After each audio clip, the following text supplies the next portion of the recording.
Let's go out to the phone lines right now and welcome in a good buddy of mine from the NFL Network, and that is Heath Evans. Heath, Zach Gelb here. How are you, my friend? I'm good. It's been too long, man. It really has been, but I did see you on the NFL Network the other day, and this is how long it is. Last time I saw you down in Indianapolis, you had no hair. Now you have some hair. You're looking good. Well, the wife had a great idea for me to grow it back, and, happy wife, happy life. So, I've got a few thin spots, but I'm doing okay for myself, I guess. So you got Gisele Bundchen, that's the case. That's right. That's right. Well, will you be down there on Bourbon Street for the Super Bowl with the NFL Network? Will I be seeing you on Radio Row? I will be there live and in color. I have a busy day. Me and the wife are heading down there back to our old stomping grounds from my last 2 years of my career. Looking forward to getting back there for some good eats and see friends and family and catch up with a lot of my old Saints teammates.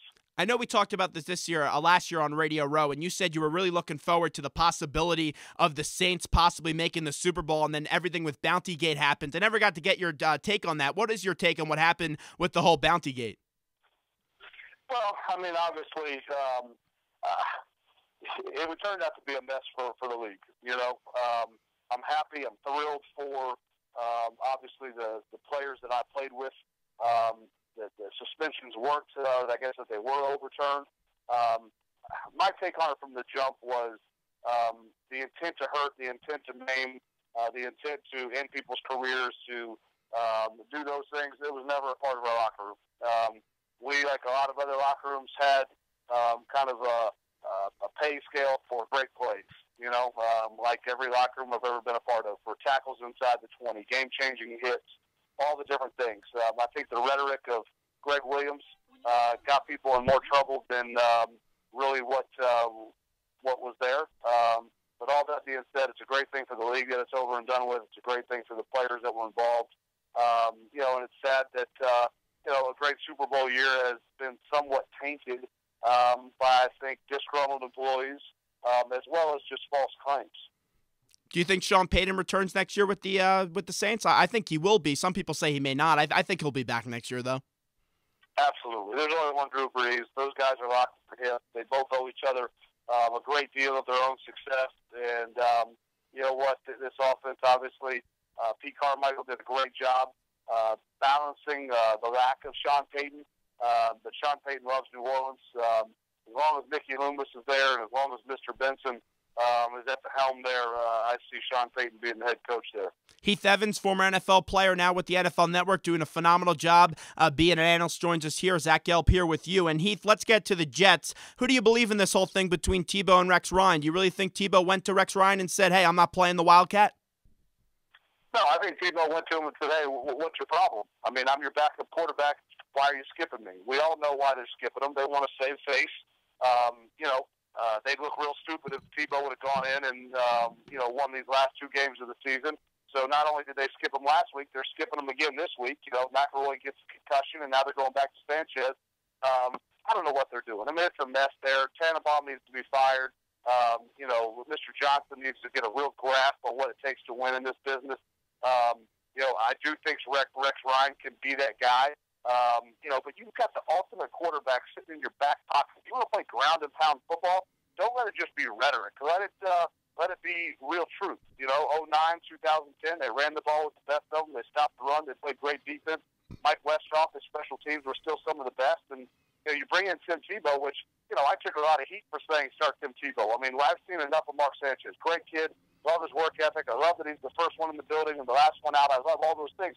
But this is a production business, and he hasn't produced bottom line period at the end. So my thought is, if you really want to be a ground and pound team, you had the perfect guy. I was clamoring for Tim Tebow week one. My thought was, hey, Denver Broncos, their defense was horrible last year. They got praise for being better than what they really were, but their defense wasn't very good. Their special teams were average, and Tim still took them to the Super Bowl. The Jets could have easily played better defense than the Broncos. They easily could have played better special teams under Mike Westhoff than what the Broncos played last year. And they just waste the whole season and really just trick this season off like I said they would from the jump. And it's stupid. It's bad business. And Tebow has every right to be upset because is he a better thrower, better quarterback than Mark Sanchez? No. But is he a proven winner, and could he have led this team to 9 or 10 wins? Absolutely.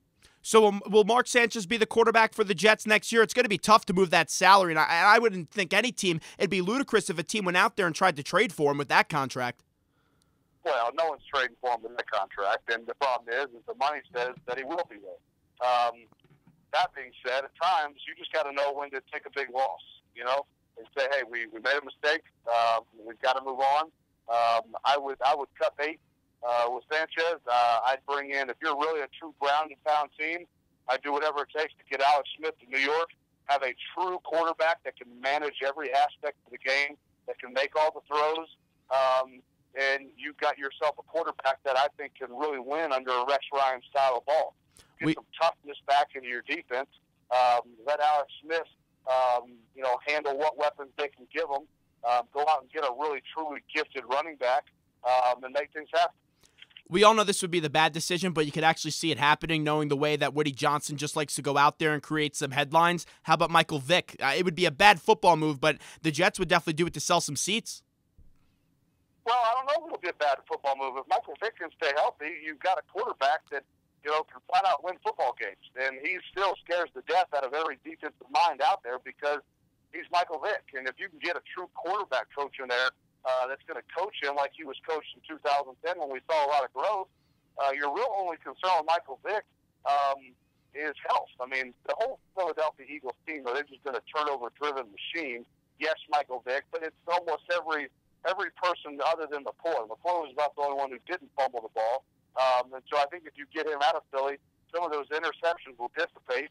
And you have a guy that can win a bunch of ball games, but there again, you still have a quarterback that you really can't depend on for 16 games. And also, the offensive line for the Jets hasn't been great this either. Besides Nick Mangold, this Jets offensive line doesn't look all that great. That's why I believe bringing in Michael Vick wouldn't be the answer for the Jets.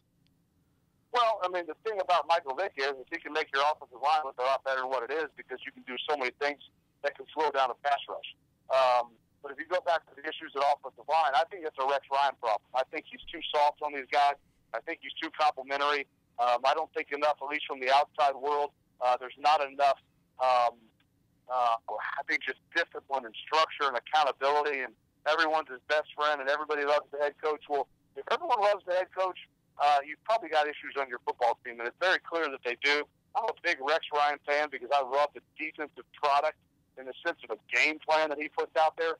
I am in awe a lot of times of what he's trying to accomplish on the defensive side of the ball, but it's his own players' lack of discipline and lack of toughness that allows him to get done what needs to get done. So he's got to go back to the drawing board and say, okay, how do we go back to 2009, 2010 where, I've got 22 guys on the field that are the baddest, toughest, strongest guys out there. The last 2 years, it's been missing and missing desperately. As we're talking to Heath Evans, gut decision, what happens on Monday with Rex Ryan and Mike Tannenbaum? I believe that Rex will keep his job, but Tannenbaum, he'll be either reassigned or fired in my estimation. Listen, a guy like that, I mean, you just want to get him as far away from the organization as possible. I mean, so many bad decisions. I mean, you can start with the Sanchez contract. I don't know what the heck they were thinking. I don't know why Woody Johnson. You know why he did that, Heath? It's because they went out there, they tried to get Peyton Manning, and then they didn't want to hurt their quarterback's feelings, so they went out there and they gave him more money. It's stupid, but that's the reason. Yeah, they're dumber than I thought if that's the real case. I mean, if they truly believe in Mark Sanchez, which you can see, the kid can make a lot of throws. He can do a lot of things. He's got some great things about him. He's a good kid. He works hard. He does all the right things other than play well the majority of the time. I mean, his numbers speak for themselves, period, the end. How they've given him 4 years, I have no idea. Those AFC championship games, he had very little to do with. You know what? And people buy into the hype of this emotional game we all love to talk about, but you've got to put the emotion aside and truly grade players. We're talking Heath Evans. And Heath, let's get to the AFC playoffs. Let's get away from the Jets right now. The AFC side of things, how do you think that will shape up? It looks like the Broncos and the Patriots are the top two teams there. Well, I think they definitely are. It'll be interesting to see if they can end up in that 1 and 2 spot. Obviously, Kansas City, you think is a win for Denver this week. You figure the Patriots will beat the Dolphins there in Foxborough. It's going to be interesting to see if Andrew Luck can't pull off a little bit more luck. Chuck Pagano being back in house. See if they can't beat the Texans at home. That would put the Texans in the 3 seed, Broncos at the 1, Patriots at the 2, which would probably pretty much guarantee us a AFC championship game in mile high of Manning versus Brady, which I think the whole world would die to see. It'd be an amazing game. I don't think Baltimore has what it takes. It's going to be interesting to see. Not that anything really matters, so win, lose, or draw, but I think the Bengals beat Baltimore this week, week 17 in Cincinnati. So we'll see how the rest of this thing shapes up. I mean, the emotional outcome of this season for the Colts has been amazing. But the playoff football, it's a different environment. It'll be a true magical season if they get past the wild card round. Well, let's talk about those emotions. Let's look at the regular season game, a game that the Colts play the Houston Texans. Does that give them more of an edge having Pagano back on the sidelines if you were a player in that locker room seeing your coach come back from leukemia? Yeah, I mean, you love seeing that, but I wonder about the adjustment period. I mean, obviously you've had a coach out of your locker room for 3 months. You've had Bruce Arians kind of handling all these different details of the head coach, OC, grooming and tutoring Luck, and now there's been a kind of a shift in job responsibilities. Different things have been delegated in different ways, and football's a rhythm game, not only on Sunday afternoons, but throughout the week. How you practice and how you prep and the game plan mentality and all the different things that go into it. So it could potentially be as big of a distraction as it is an emotional boost. Let's go to the NFC, the Giants in New York. They've been so disappointing. What's been going on with them? Why have they been playing so bad in the last 2 weeks up against Atlanta and the Ravens? I'm going to give them an excuse and just say they're emotionally worn out. They look soft as butter, which I hate to say that about a Tom Coughlin team because he coaches anything but soft players. They've been undisciplined. They've been unsound. I mean, you can go back to the Redskins game when RG3 beat them the second time around. I mean, O.C. Umenyiora gives up responsibility. That was the one RG3 fumble that became the touchdown. JPP gives up another, just a blown responsibility. RG3 takes off for 60 yards or whatever it was. Two of your best players on the football team make two crucial mistakes and basically cost you the game. That's what it comes down to. Yeah, there's a bunch of other things I could point to in that game, but, Eli at times has been atrocious. I know they've dealt with a lot of injuries through that wide receiver core. The offensive line, don't even get me started. At times it looks like they haven't even wanted to be there. But I just think they're emotionally spent. I know what it's like to win a Super Bowl and then try to come back and repeat. Been a part of that twice. They're long, physical, grueling years when you go to that Super Bowl and then try the next year come back. It's sometimes really, really hard to recover in that 5-month period of time that you have off. On Monday, let's say the Giants and the Bears aren't in the playoffs. It looks like it will be that way. What's a bigger disappointment, the Giants collapse or the Bears? I think the Bears. I mean, would they start off 6-1, 7-1, something like that? Obviously they've had injury bugs as well, but this league gives you no excuses. I mean, the Urlacher, the Jennings, all the different things that have happened to them down the stretch. But you finally give, Jay Cutler an arsenal of weapons, and yet there's just been some major disappointments for me that offensive line Mike Tyson yet to be able to really figure out, and I think implement true protection to keep Jay healthy. The fact that Devin Hester should have had 50, 60 catches this year. I mean, adding the Jeffries and the Brandon Marshalls, I mean, Devin Hester should have had literally a Chicago Bears MVP type season.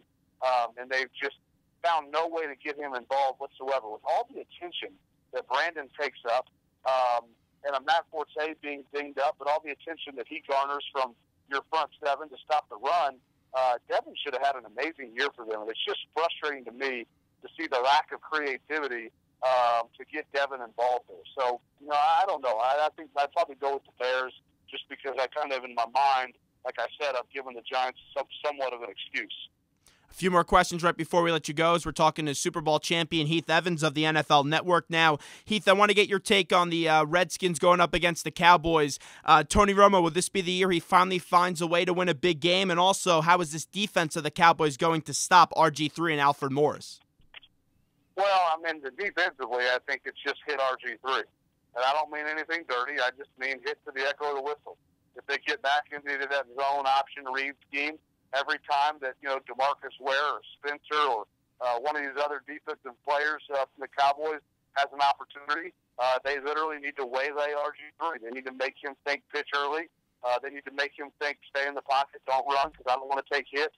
And they need to find a way to rattle him. Yeah, they're beat up in the secondary. They're basically limping into this game in some form and fashion. But bottom line is that's the way to rattle RG3. I think you look at Tony Romo. The guy is spectacular.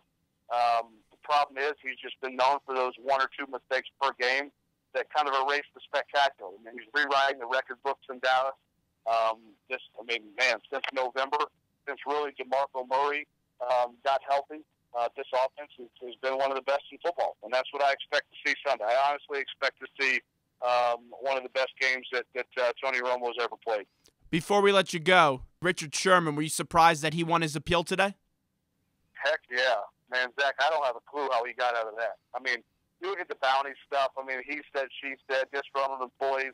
There's a lot of ifs, ands, and buts. There's a lot of different things there where you can flat out say, we just could have gotten a bad story. There's a lot of ways to kind of work your way around that. When you pee in a cup, and they have two different samples, and you're in charge of picking out the cup you pee into, you're in charge of picking out the box that the urine samples go into and making sure that they're sealed. You send that in, and then you can get away with a tampering statement. I don't even know.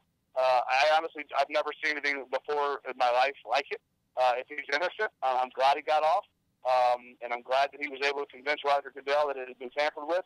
If he's guilty, it's a shame for the league because there's a lot of guys out there trying to do it the right way. We say Adderall, but the league never really releases what these guys are truly on. People release Adderall at times, I think, because they think that people will think better about them. Oh, it's Adderall. It's not a steroid or a performance-enhancing drug. But we don't even know if it was Adderall. So all that being said, Richard Sherman deserves to be in the Pro Bowl. If he's innocent, I'm glad he got off. If he's guilty, that's bad for the NFL. Heath, thanks so much for the time. I appreciate it. We'll see you down in New Orleans for the Super Bowl. Great stuff, my man. Done deal. Look forward to it, buddy.